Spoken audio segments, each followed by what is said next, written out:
Hello and welcome once again to INSEAD's Ledercast series. My name is Charles Galenick. Today we have two executives from the world's most international media company, Bertelsmann AG. We have Thomas Rabe, who is the CFO of Bertelsmann, and Emmanuel Hemrich, the Vice President of Human Resources. It's a great opportunity to have two staff members to provide a different perspective on leadership in large organizations, and we hope you'll enjoy this Ledercast. It's wonderful to have two staff executives from a corporation because I feel the staff role has an enormous importance for the company in various ways.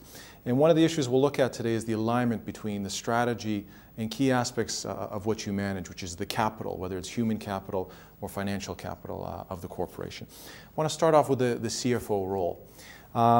Louis Gerstner, I believe, said that the CFO were his eyes and his ears, that it helped him get a sense of what's happening in the corporation when he was transforming IBM.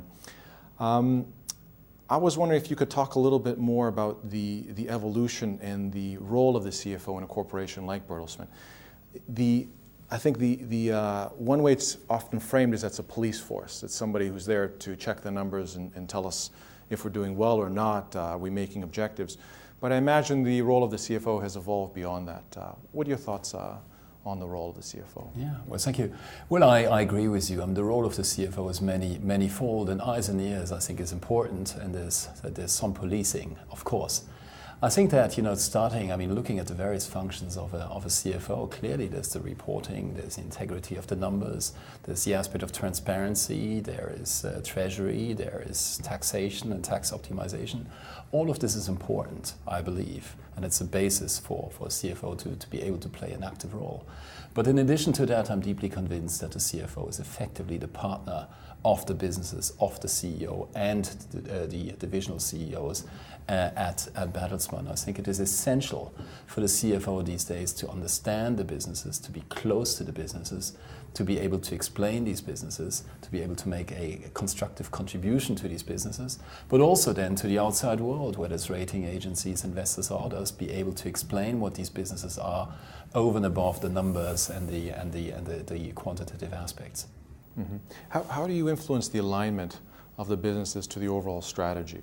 How much do you get involved in the strategic direction of the whole, which for a company like yours, it has many different pieces, and so a lot of the core strategies will be done at the local business unit level.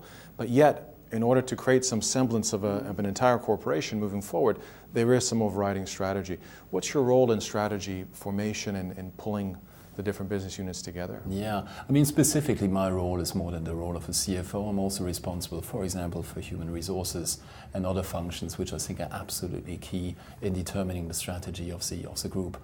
I'm a member of the executive board of Bertelsmann, and therefore I'm obviously contributing to formulating the strategy of Bertelsmann. You're right in saying that we have divisional strategies, and I would even say that we have strategies and strategic directions and objectives within the divisions, given we operate such a diverse portfolio of assets. But there's clearly a framework which we've set for our business. We've defined which businesses we want to be in. We've defined the way in which we look at investments and divestments.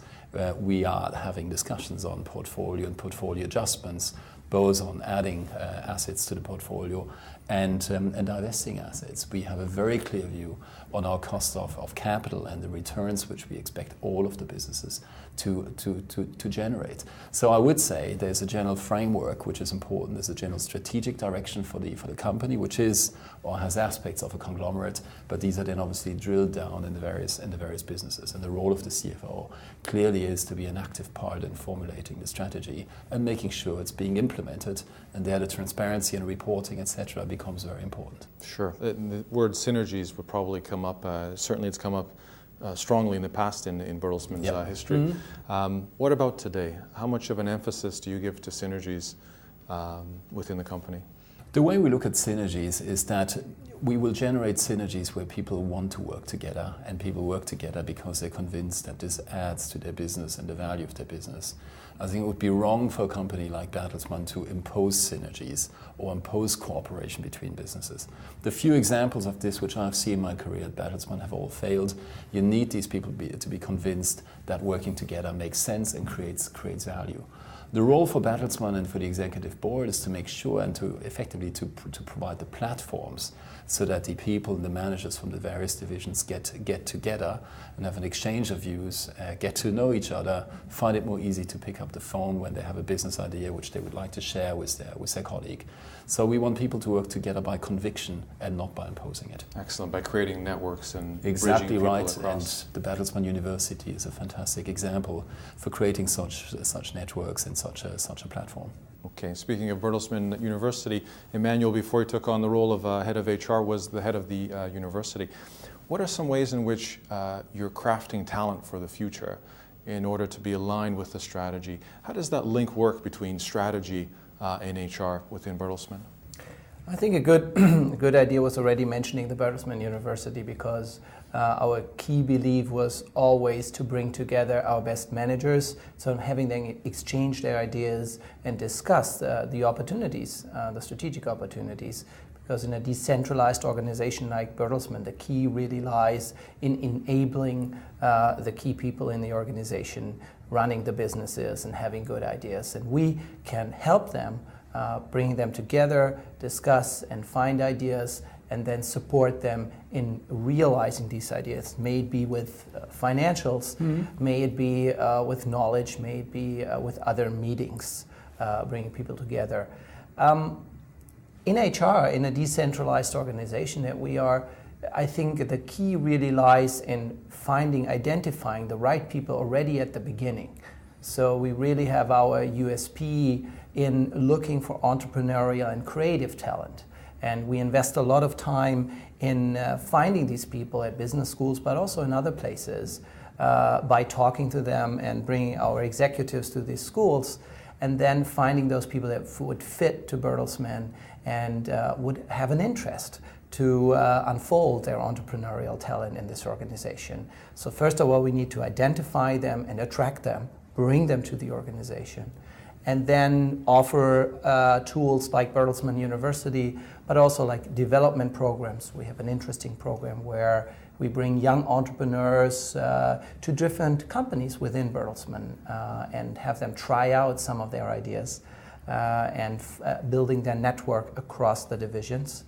And overall, what is also very important is in HR, we are also responsible for offering a corporate culture, an environment that allows these talents to be successful in our organization. So it's really from attracting, identifying, developing, and then putting them in the right place and bringing them together with the right people. The rest will be done by the people themselves, because we are fully convinced that strategy does not only come from the top, strategy is also created by the people. So we really, I think Jim Collins said that, getting the right people on the bus first and then decide what to do is some of our key formulas, I would say. I can clearly see how HR might influence the development of leaders within corporations. You provide development, training of different sorts and so on. How can a CFO help to develop smarter, wiser leaders? What's the connection between CFOs and the whole finance function and leadership talent in a firm? Any thoughts on that? Yeah, well, absolutely. I mean, first of all, I think that the finance functions need leadership and also young leaders and talent. So I think I certainly believe that we have to attract these people and make them interested in our company, which I think we're pretty good at. I think in terms of leadership, I mean, taking good decisions or taking decisions and then looking at the effectiveness of these decisions and the results requires many of the things we discussed. They require a high degree of transparency. They require agreement on the objectives which we expect the leaders to achieve, but then also accountability for both positive and negative deviations. I think that finance is absolutely key to be able to measure whether leadership is successful or not, and where it isn't, to take the right steps to correct this. Sure, which is, to me, it's a more comprehensive view of leadership. I think leadership today, we spend a lot of time on introspection and self-awareness in order to be better at one-to-one dyadic exchange and leading specific individuals. But at the end of the day, leaders must make effective decisions, and they must be rounded individuals in all sense of absolutely. the world. Absolutely. One area that's quite important to you vis-a-vis talent management is your brand. And not just your brand from the product point of view or service point of view, but your brand as an appeal to the labor market, to fresh young talent. And clearly you want the best people in, as you just said. What are you doing these days to attract more people? How are you marketing yourselves? Perhaps you can focus on different markets for gaining the best access to people, to young talent. Well, first of all, what we do is Bertelsmann is also not only a home for creative talent, it's also a home for very well-known brands in the respective markets. So companies like RTL Group, companies like Gruner & Jahr, who are number 1 or 2 in their respective markets, or Random House, biggest book publisher in the world. First of all, we focus on the division of brands. We ensure that these are really bright brands that are very, very well known, highly ranked, and try to attract people by this.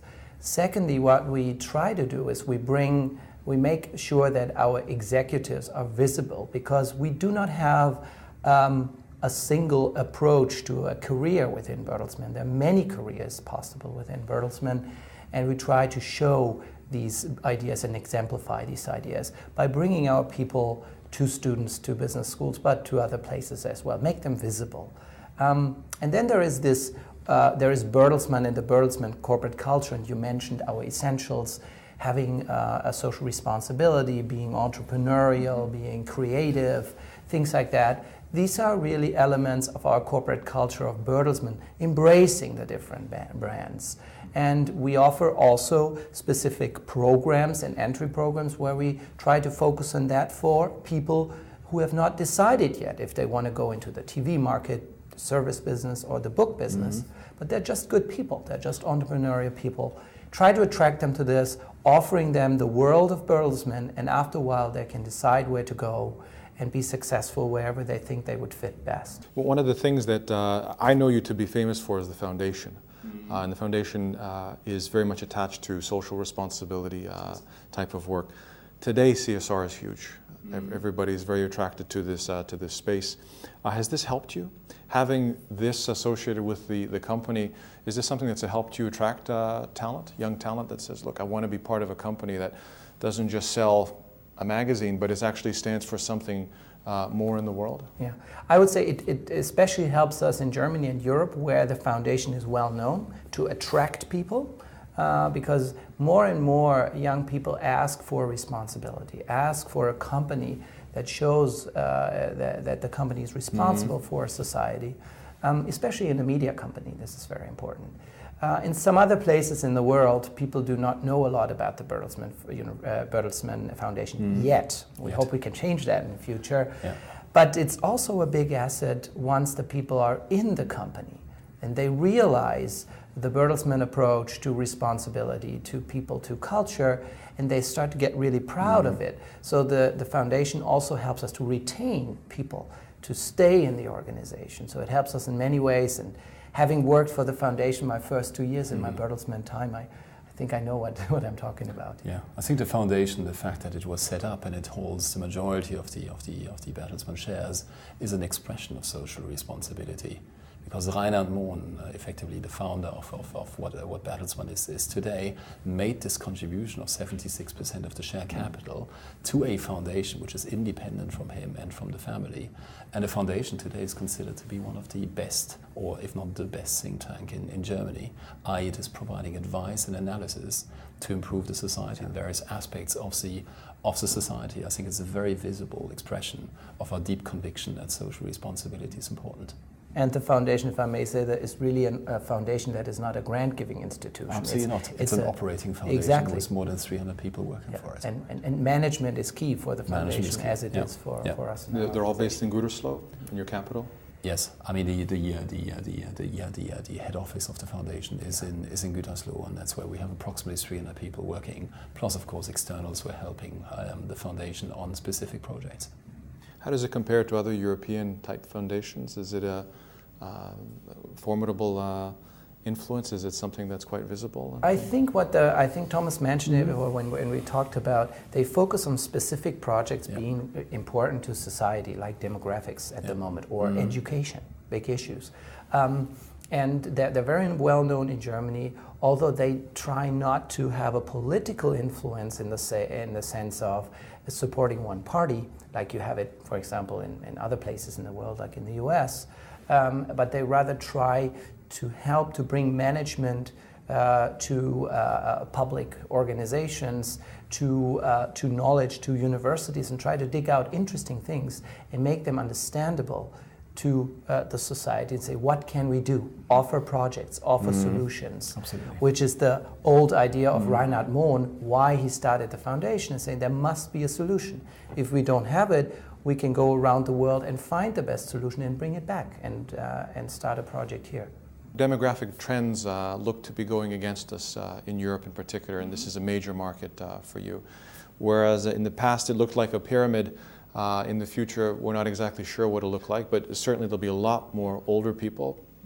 Certainly by 2050 we're producing a lot smaller families.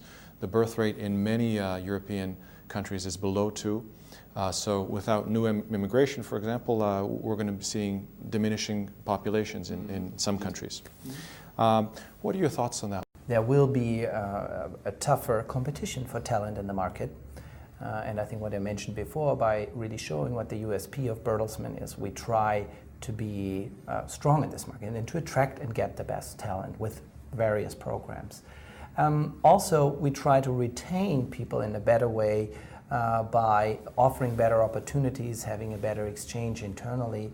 When we talk about business first, it is true that 75% of our revenue is today in Europe, and it is also true that the demographic trends in Europe are not particularly favorable.